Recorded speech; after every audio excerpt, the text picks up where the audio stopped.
Hi there, welcome to my channel. Today I'm going to take you through a super simple, easy way of limbering up the hips. And actually I made this video because my mom asked me how to get rid of her stiffness. She's having a bit of pain. So I hope this is going to help. This is a practice you can do every day for a little while to really get into the front of those hips and make sure that you get a bit more mobility. It's also very great to do before you go running. If you like what you see, please follow, subscribe, like, all that great stuff. And I hope you enjoy the practice. So, let's start by folding our mat in half because we're going to slide the feet a bit on the floor. So folding your mat, put your pelvis right on the edge, come to lying on your back.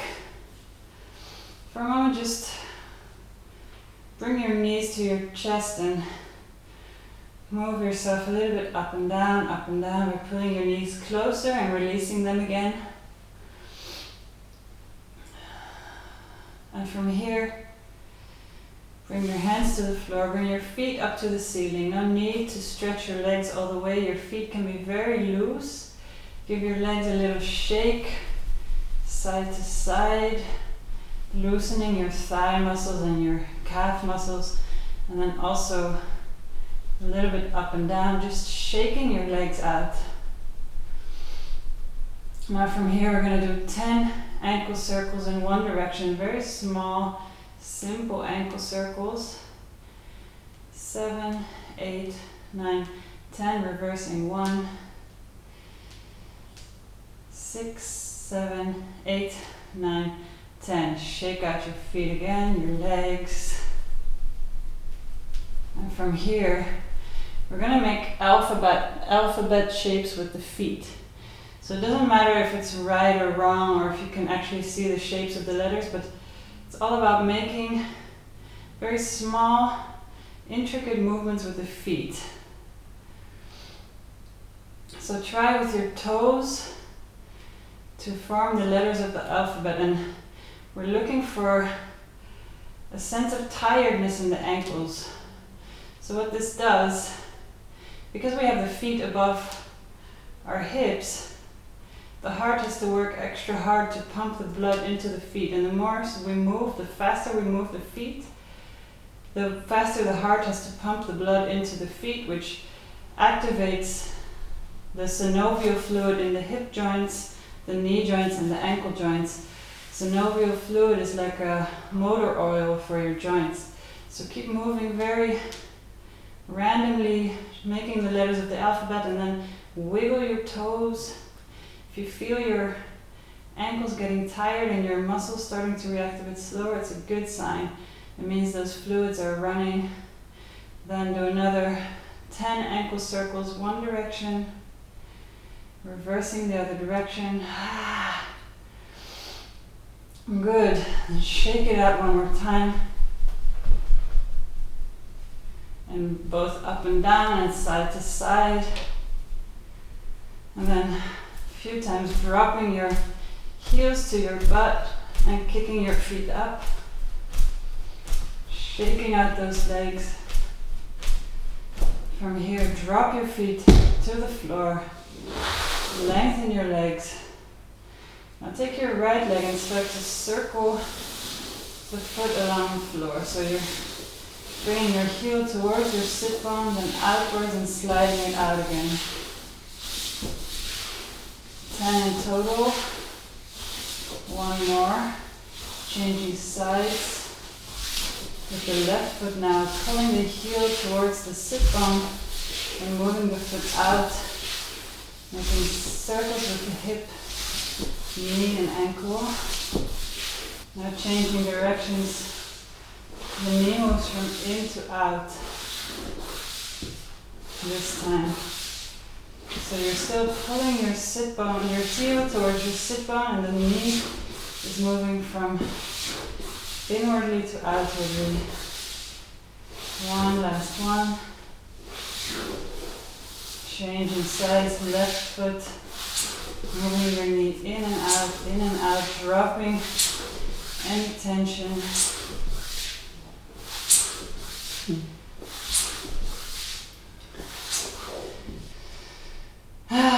just lie still for a moment on your back. Notice how the blood is flowing through your legs. Now take your right knee, pull it towards the right shoulder. So not using a lot of muscle effort to pull, but allowing your elbows to drop to the floor, allowing gravity to do what it does best. Relaxing your shoulders, relaxing the back of your neck, gently allowing that right knee to come closer and closer in.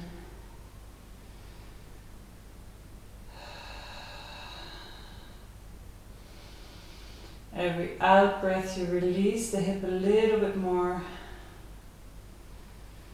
Releasing your tailbones, softening your jaw. From there, flex the right foot. Start bringing the foot to the ceiling, but you don't have to straighten the leg. So grab hold somewhere along the leg where it feels comfortable to you. It can either be behind the knee, or if you're a little bit more flexible, you can walk your hands up the calf muscle. And same idea here, you grab on and then you drop your shoulders down.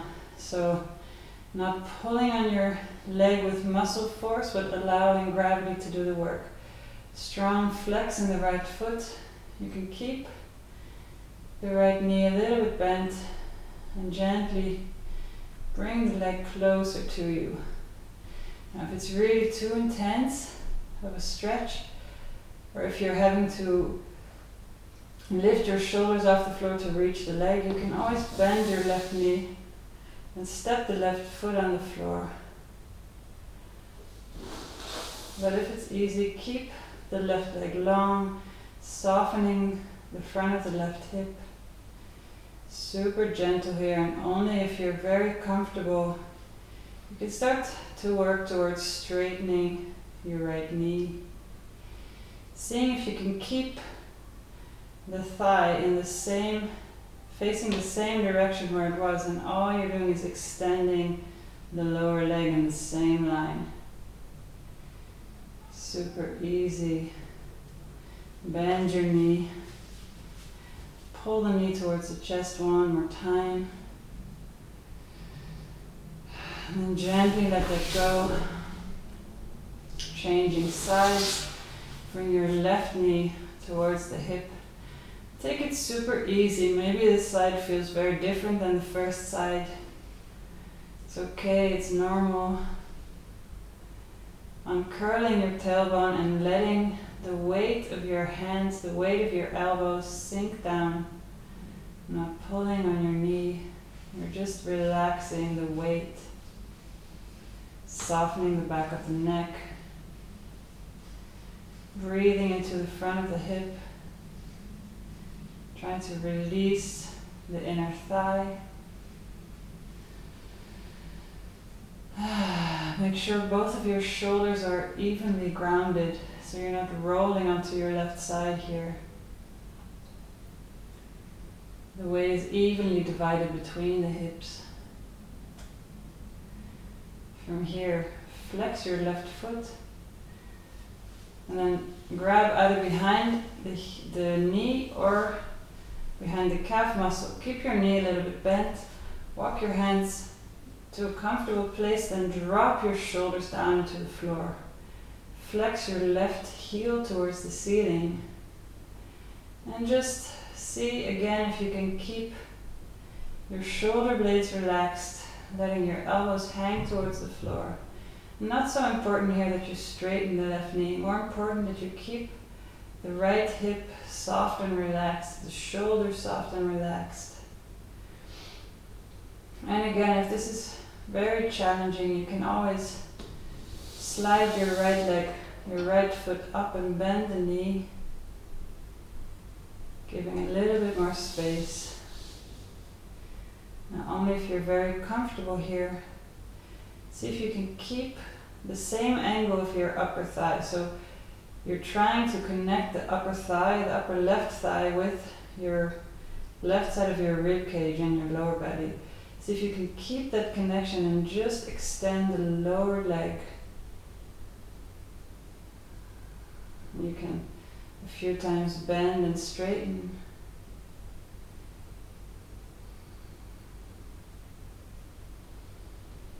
And from there, gently bending the knee back down. One more time, pulling your knee towards your armpit. Keep the top of the right leg soft. And then slide the left leg down. Lay there just for a moment.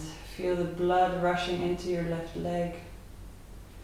After constricting that hip for a moment.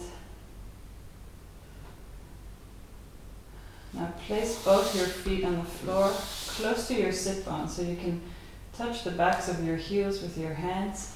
Keep your hand palms flat on the floor. Lengthen the back of your neck. Now pull your belly button into your spine. Start rolling up your pelvis. Rolling, rolling, rolling all the way until you're leaning just above the shoulder blades.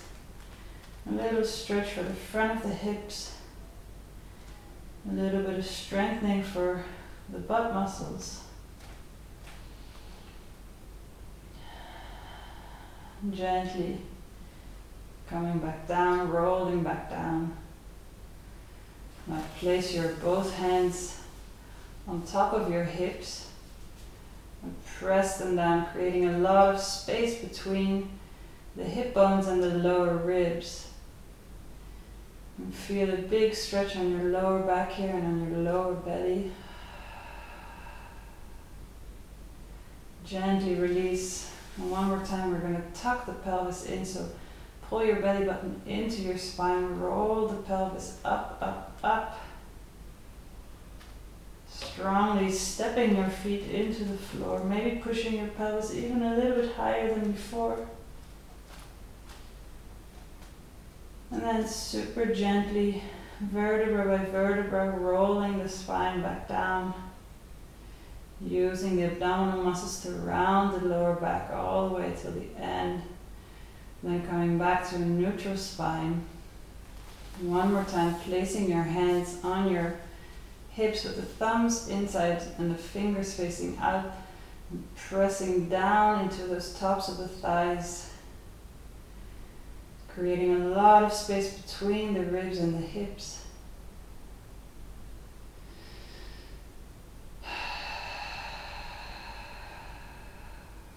Gently let it go. Roll to one side. Push yourself up to sitting. Fold your mat back down. And then come to a little ball. Just sitting in a small squat, very, very easy position. Breathing into your lower back, compressing the fronts of the hips, really softening those fronts of the hips, softening the fronts of your ankles, dropping your head down, uncurling your tail.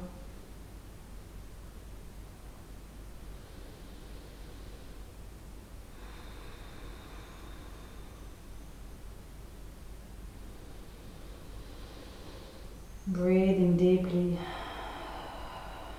letting your back completely relax on top of your thighs.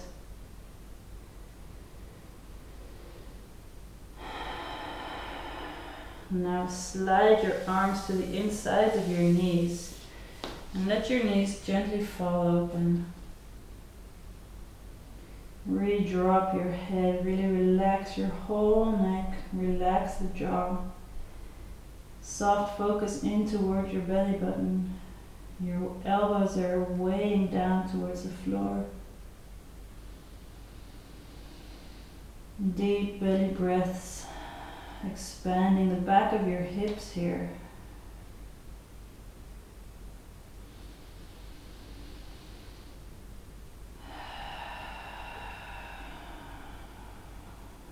And gently bring your knees back. Now, come to sitting on your knees, and then bring your right foot forward. Stepping on your right foot, you're keeping your left foot tucked. And we're making 90-degree angles with both legs, so the knee and the thigh on the right leg are having a 90-degree angle. Same thing on the left leg. Very, very simple square pose here.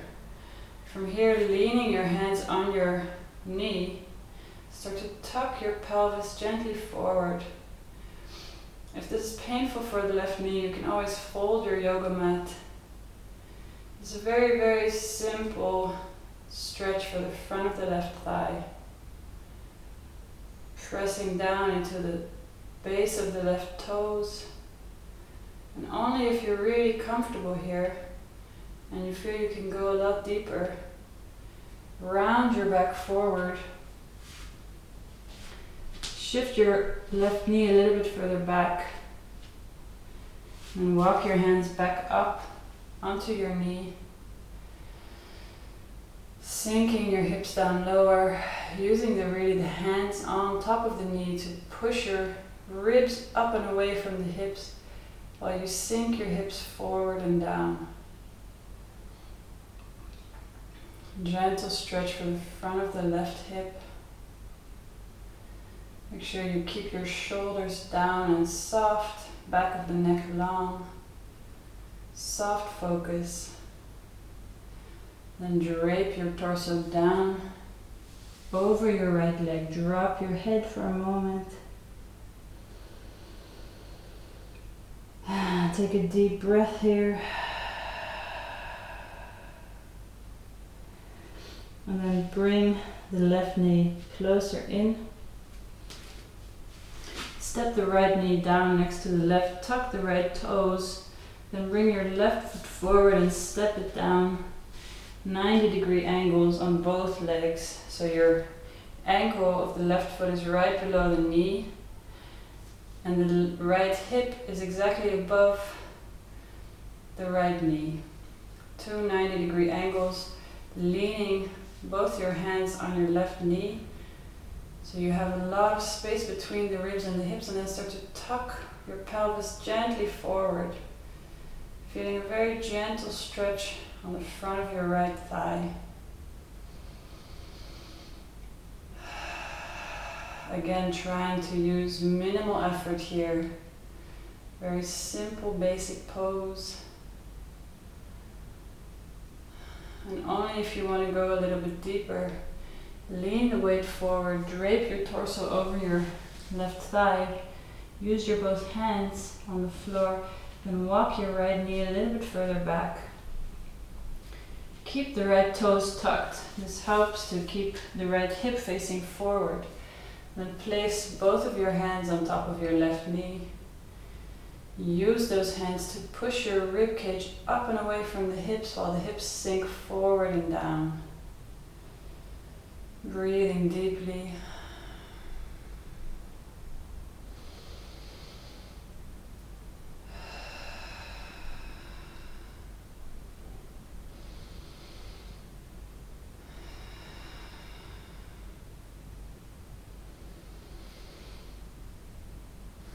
Then very gently drape your torso over your left leg. Drop your head. Stay here for one deep breath.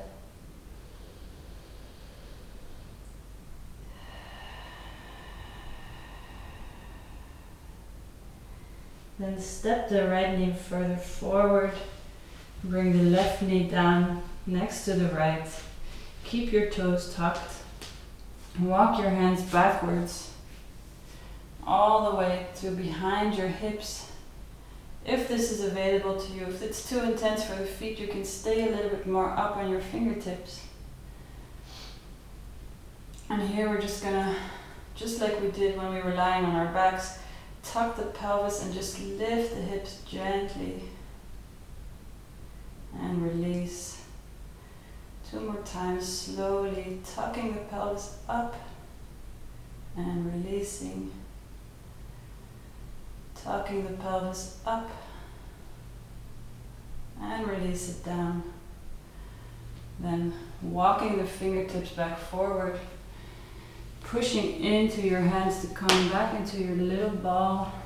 Drop your head.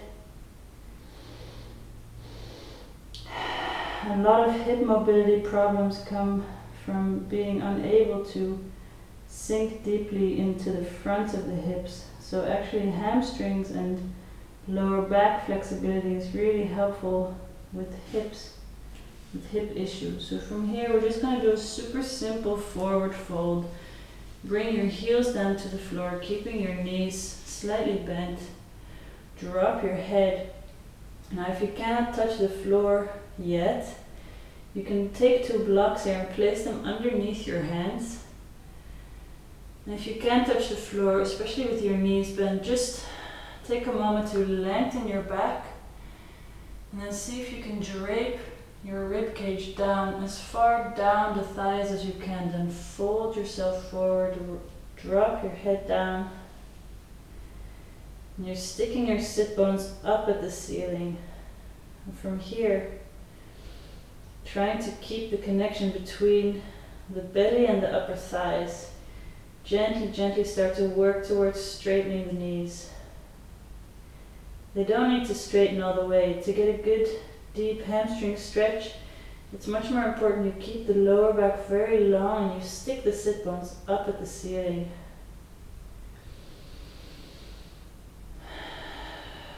Breathing deeply, deeply.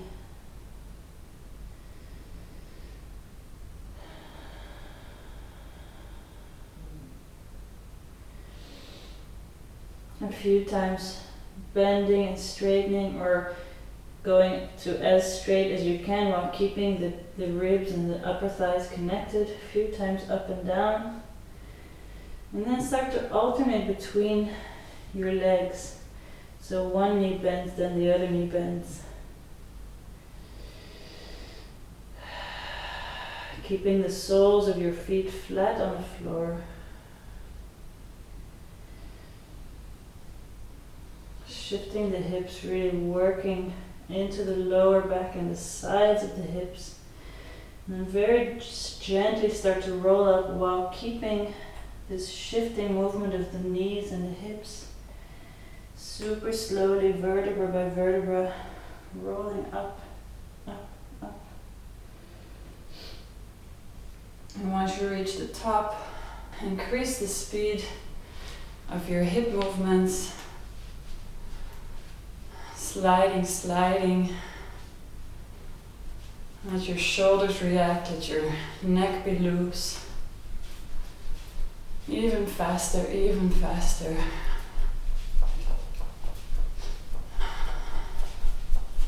And then gently let it go.